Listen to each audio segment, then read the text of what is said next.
Now that you've identified the audience that you want to tell your story to, it's time to build your character. This is the character that your audience will follow along as you tell your story. So what makes a great character? If we look to TV and movies, what makes a great character is somebody that we can almost see ourselves as. It's a proxy for us that goes through the story. They find out information as we find out information. They take actions that we would hope we would take in that similar situation. And it's somebody that overcomes challenges. And by the end, we are cheering for as they achieve everything that they need. And they've made a change for the better. So if I was to sum up what makes a great character, it isn't somebody that we just sympathize with. It's somebody that we actively see ourselves as. So in business storytelling, how do you get people to actively see themselves as the character in your story, or actively see themselves within your broader pitch or narrative? The first thing to remember is that everybody sees themselves as the hero of their own story. Think about it. You are the main character in your life. If your life was a movie, you would be the central hero. So when you're crafting your business story, especially in marketing, what you want to do is make sure that they remain the hero in your story that you are telling them. Because they will then be able to actively see themselves taking actions, buying your product or service, and following along with the person in the story that you're trying to create. Take, for example, Mucinex commercials. There's always somebody that's sick. They want to go out. They want to meet up with friends. They want to do things. People that watch that ad actively see themselves as that person. They want to go out. They want to do things. They want to be active, but they're sick. So what do they need to do? Take Mucinex. At the end of the story, when somebody's feeling better, that's what they're aspiring to. That's what they need as well. So they see themselves as the hero of that story as well.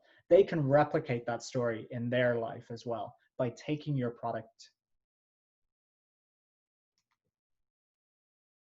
Important thing to remember when building characters. The first thing is that change is necessary.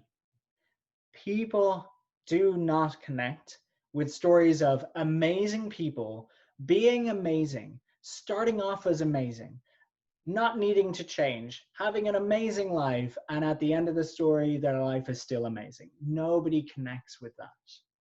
People empathize and connect with flaws and challenges, people that aspire to do better, people that aspire to do more.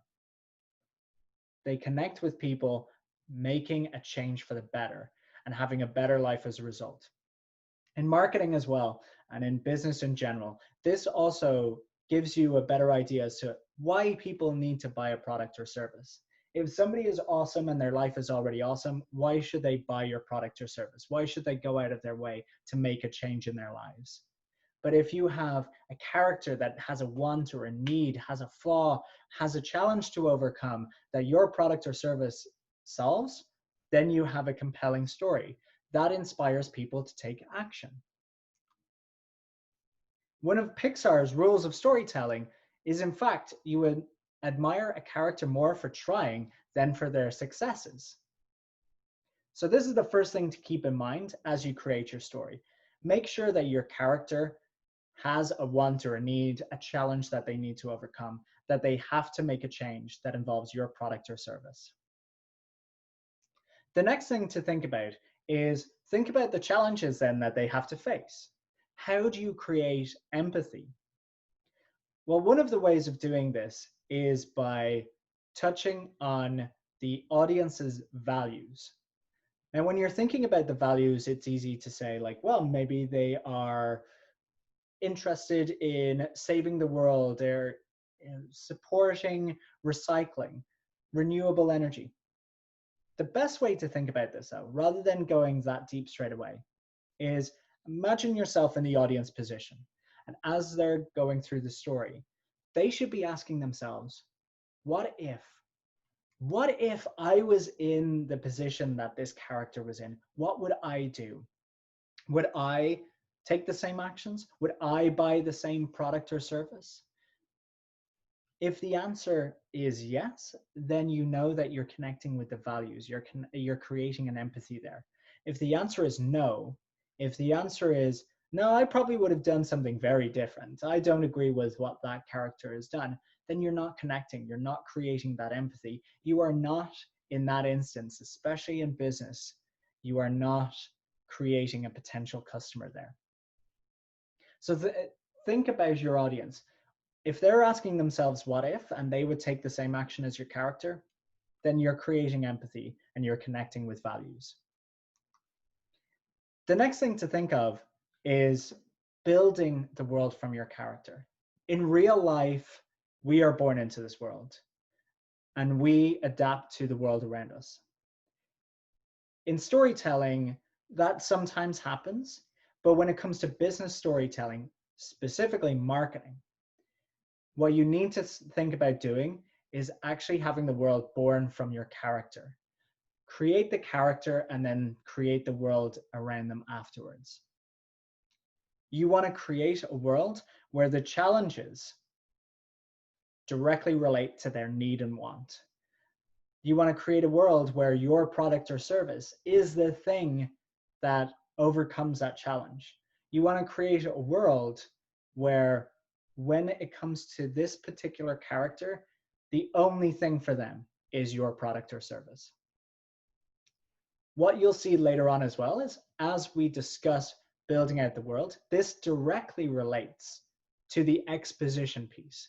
When we get into the story structure, this will help you build your exposition, your scene setting. You're setting the tone for the rest of the story. The final thing to remember as well is that you want to inspire action. You want people to take action from this. And this directly relates to the controlling idea.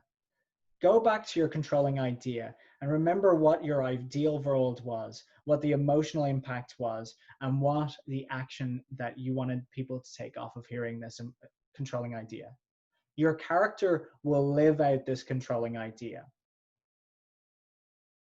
The important thing as you create your story and as you go through your inciting incident and your rising action and your climax will be, is my character living out the controlling idea?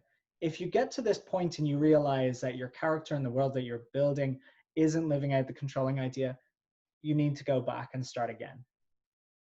But if you find yourself realizing that, yes, it all ties together, then you continue working on the inciting incident, the rising action, and then the climax. This is how you're going to develop desire within the character to overcome their want and need, and therefore a desire in the audience to buy your product or service.